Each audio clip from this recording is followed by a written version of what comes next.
airnya udah siap belum, listriknya udah siap belum, tempatnya udah siap belum, kalau siap pindah. Belum dapat laporan dari PUPR, Pak? Belum dapat. Sudah, tapi belum. Sudah, tapi belum.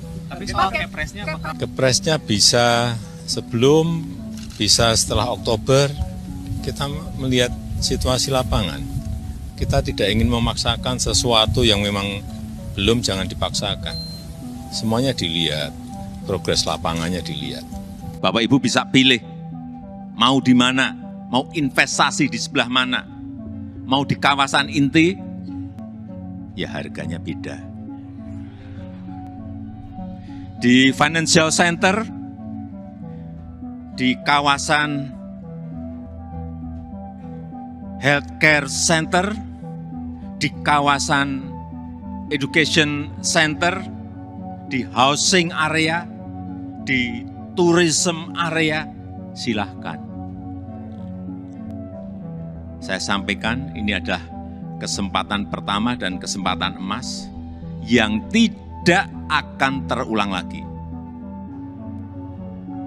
Inilah saatnya mencatat sejarah Indonesia dan inilah saatnya melakukan lompatan. Inilah saatnya kita semua menjadi pelaku sejarah Indonesia masa depan. Kritik yang disampaikan masyarakat selama ini mengenai IKN itu tidak salah, tidak keliru. Dulu kita tawar-tawarkan pada diem. Begitu sekarang ada yang masuk, ini konsorsium, beliau-beliau ini masuk. Pak, saya kok nggak ditawari, Pak? Pak, saya kok nggak diajak, Pak? Gimana sih, dulu udah dikumpulin, kita jajak pasar nggak sekali dua kali loh. Telah datang dari Korea beberapa bulan yang lalu 30 investor. Dari Jepang kurang lebih 40 investor. Dan dari Singapura 120 investor sudah ke sini. Jauh-jauh mereka ke sini pasti ada kalkulasinya, pasti ada hitung-hitungannya. Kemarin juga baru saja dari Uni Emirat Arab juga datang.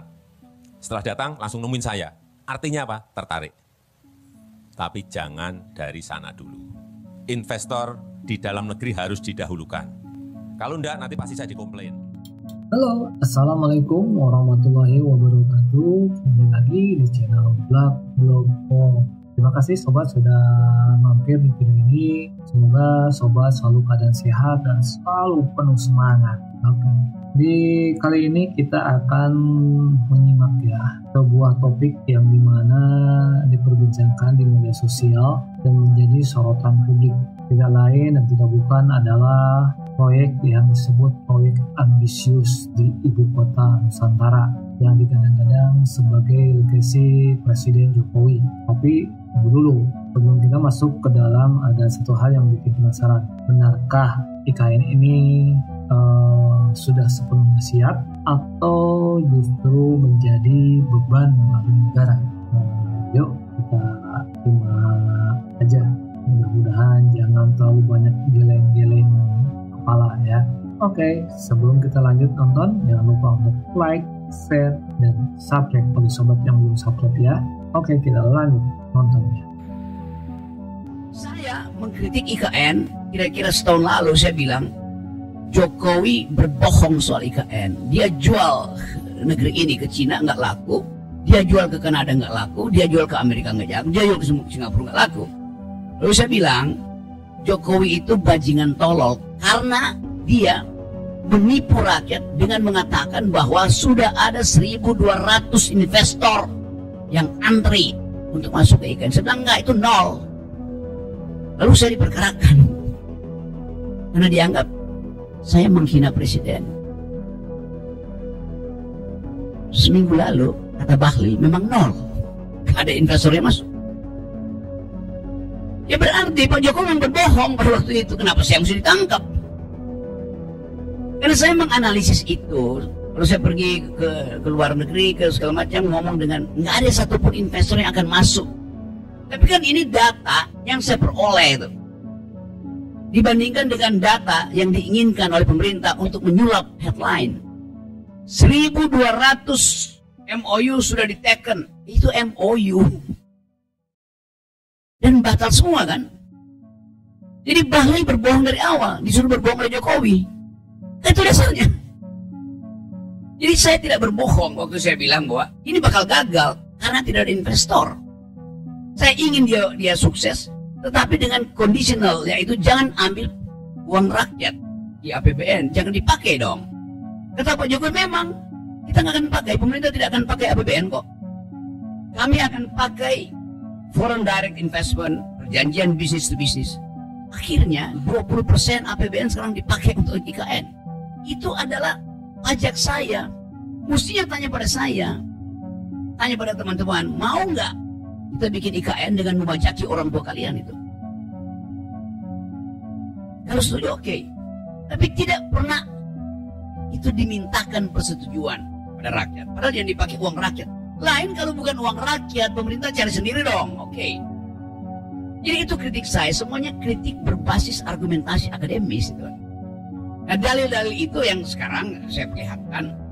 Kemarin wakil otorita saudara Raja Antoni pergi ke DPR minta 27 triliun. 2 jam sebelumnya Sri Mulyani bilang anggaran untuk IKN itu tinggal 17 triliun.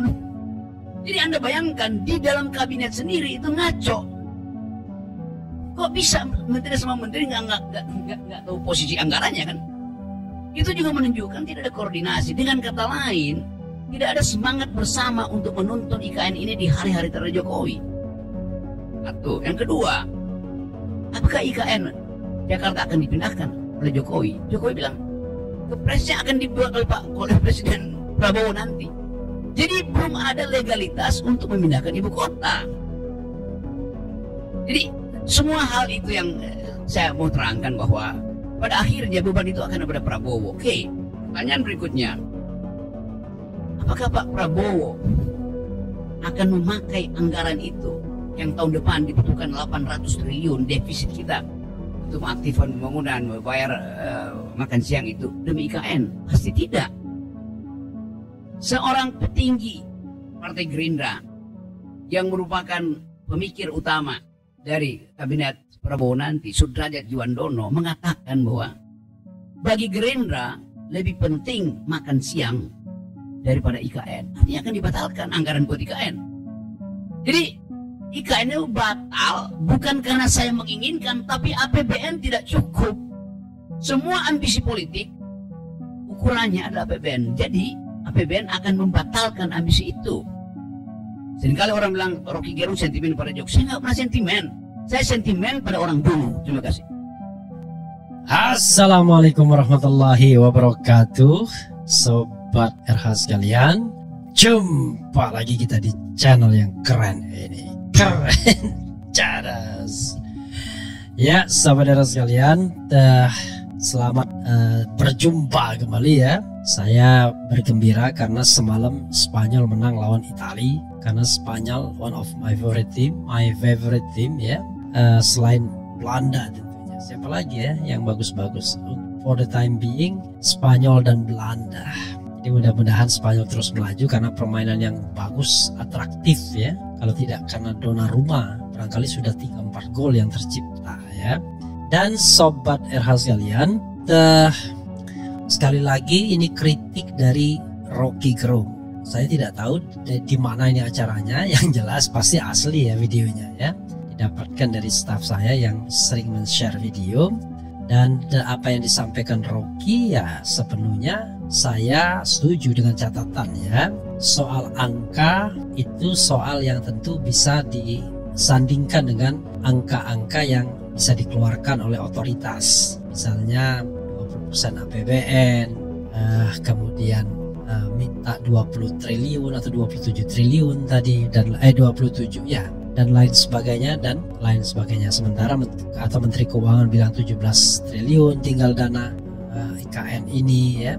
Nah itu satu hal ya. Dan mengenai kata bajingan tolol itu saya pun tidak mau mengambilnya sebagai sebuah bagian dari kritik. Itu saya anggap bagian dari gaya Rocky Gerung untuk menyampaikan sesuatu. Jadi yang ingin saya ambil dari video tersebut adalah intinya adalah kritik yang disampaikan masyarakat selama ini mengenai IKN itu tidak salah, tidak keliru. Jadi terlihat betul ya, Jokowi berambisi ya untuk membangun IKN sebagai legacy dirinya, sebagai monumen untuk dirinya. Terlalu memaksakan sehingga pada masa akhir pemerintahannya semua digenjot. Dana yang seharusnya digunakan untuk kesejahteraan rakyat, kesejahteraan masyarakat, digelontorkan untuk IKN. Rocky menyebutnya sampai 20%, apa iya ya 20%. Karena 20% itu kalau kemarin 3.000 ya kurang lebih ya. Tetapi mungkin soal angka nanti bisa kita lihat lagi. Tapi yang jelas adalah dana itu begitu jor-jorannya tidak sesuai dengan kemampuan APBN kita, apalagi kita baru saja didera oleh pandemi COVID-19 di mana ya anggaran-anggaran tersebut juga banyak terserap untuk penanggulangan COVID-19. Jadi sudah COVID-19, kemudian IKN pula, sehingga pembangunan yang diharapkan pada periode pemerintahan Presiden Jokowi ya tidak tercapai. Terbukti dengan pelemahan rupiah yang luar biasa. Sekarang sudah menyentuh 16.500. Coba bayangkan, ketika Jokowi berkuasa, rupiah masih 11, 12, 13 ribu ya maksimal. Kemudian berjanji akan menurunkan sampai 10 ribu, tapi ternyata bukannya turun, malah meroket terus menerus. Tiba-tiba ada orang yang mengkritik, kok cemburu dengan tenaga kerja asing dan lain sebagainya. Lah kita bicara hal yang sifatnya makro ya, kebaikan bangsa dan negara, bukan keuntungan pribadi orang per orang. Orang per orang bisa untung, terutama yang digaji dalam US dollars ya kan, digaji dalam mata uang asing. Tetapi kan yang kita bicarakan adalah kebaikan bangsa secara keseluruhan, karena ketika dolar naik maka banyak masalah ya. Bahan-bahan baku yang bergantung pada impor itu pasti akan naik. Misalnya macam-macam komponen-komponen elektronik, misalnya komponen-komponen apa saja yang untuk misalnya kita tidak bisa produksi sendiri harus impor, jelas naik ya kan. Apalagi harus bayar dalam US dollars misalnya. Utang-utang dalam mata uang asing ya naik ya jumlahnya. Jadi kita tidak memikirkan keuntungan pribadi, TKI, TKW dan lain sebagainya. Yang kita pikirkan adalah kebaikan bangsa secara keseluruhan. Itu yang kita harus garis bawahi. Karena itu, apalagi misalnya yang terkait dengan IKN, kalau dolar naik ya pasti biaya pembangunan tambah naik, karena pasti ada komponen-komponen yang harus dibeli dari asing ya, tidak hanya dari dalam negeri tentunya. Nah, masalahnya adalah dana untuk pembangunan IKN sudah habis, tinggal 17 triliun lagi. Saya tidak tahu ya 17 triliun itu untuk alokasi, bayangan saya adalah 17 triliun untuk alokasi tahun ini ya, untuk tahun anggaran 2024, tinggal 17 triliun lagi. Padahal wakil ketua otorita ya, Raja Juli Antoni minta 20-an triliun ya. Mudah-mudahan dalam mengelola keuangan negara tidak ada keinginan untuk ngentit. Susahnya adalah kalau kita tidak punya tradisi anti korupsi yang kuat, waduh, pengperkentitan itu bisa bisa luar biasa ya. Dan soalnya lagi saudara sekalian, bagaimana dengan tahun depan ya? Kita tidak tahu berapa alokasi untuk IKN pada anggaran tahun depan ya. Yang jelas kalau defisitnya kan sudah tersiar ke publik, yaitu kurang lebih 600 triliun. Itu defisit APBN tahun depan yang berjumlah kurang lebih 3.500. Kalau defisit demikian, how come? Bagaimana kita membangun IKN? Karena itu menurut saya ya sudahlah, terus saja pembangunan IKN tersebut ya sampai kemudian berkembang secara sosiologis dan natural.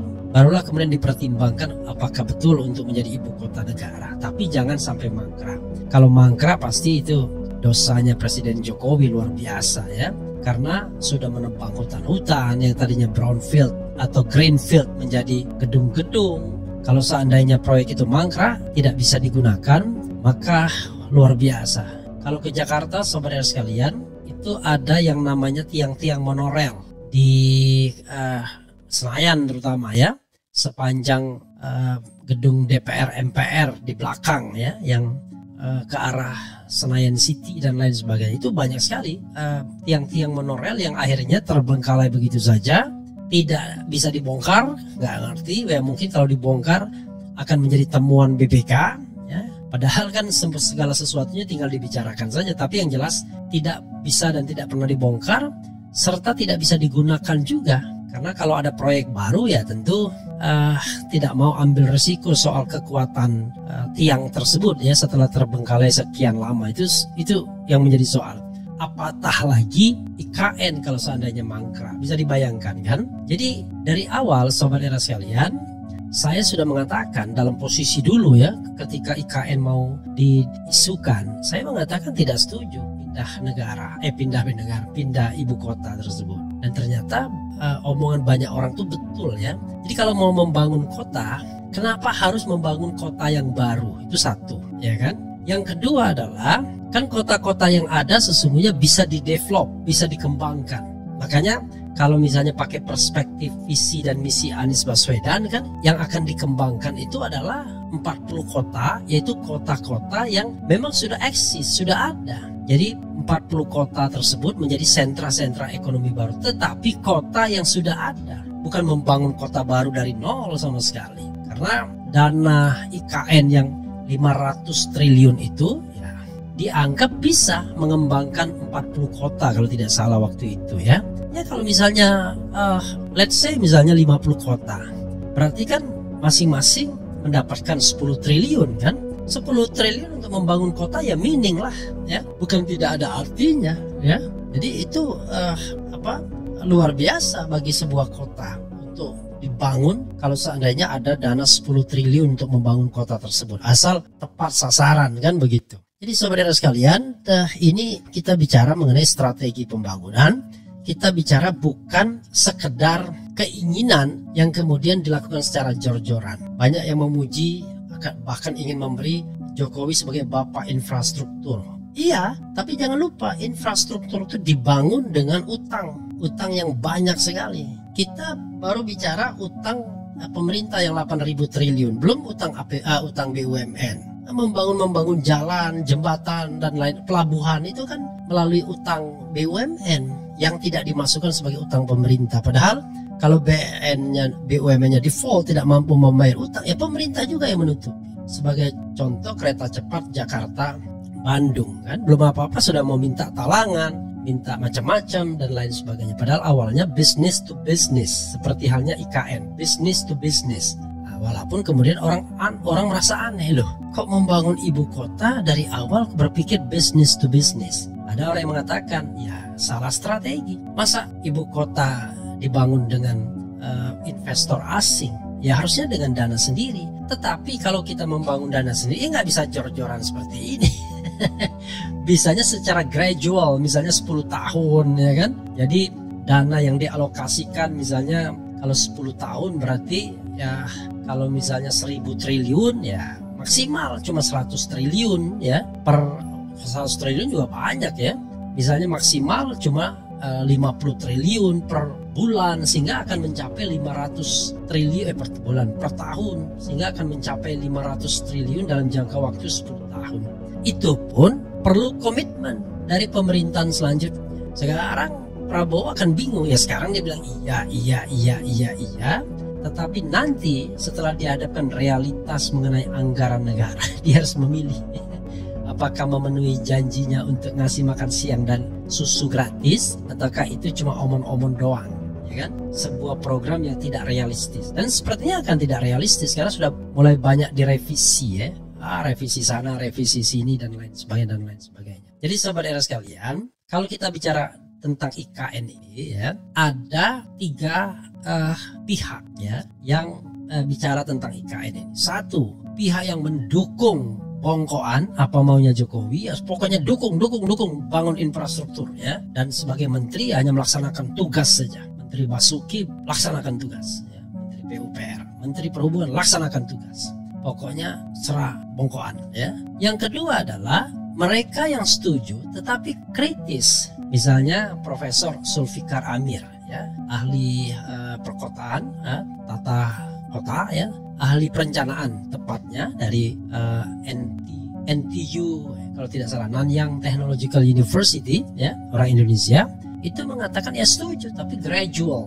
Ya, membangun kota itu tidak bisa seperti Roro Jonggrang, ya, Candi Roro Jonggrang, yaitu semalam, nggak bisa. Jadi harus gradual, ya, sehingga nanti tumbuh sebagai kota yang benar-benar kota yang bisa dijadikan ibu kota. Itu satu. Nah, yang kedua, sobat era sekalian, yang ketiga, mereka yang memang menolak dari awal, apapun alasannya, dan mereka juga didasarkan pada strong argument.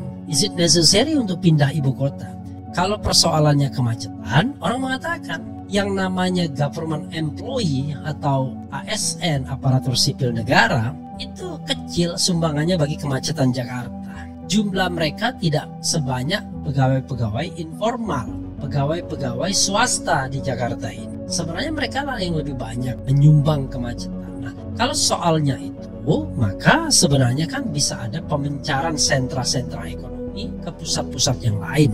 Ya, misalnya tidak semua kegiatan ekonomi itu pusatnya di Jakarta, alihkan pada kota-kota lain. Nah, itulah sebabnya relevan sekali membangun kota-kota baru. Maksudnya kota yang lama di-develop menjadi kota-kota yang baru, kan harusnya begitu. Dengan demikian, ya kemacetan Jakarta akan bisa diatasi. Kalau begini, ya nanti ya yang akan ke sana itu cuma ASN, oke?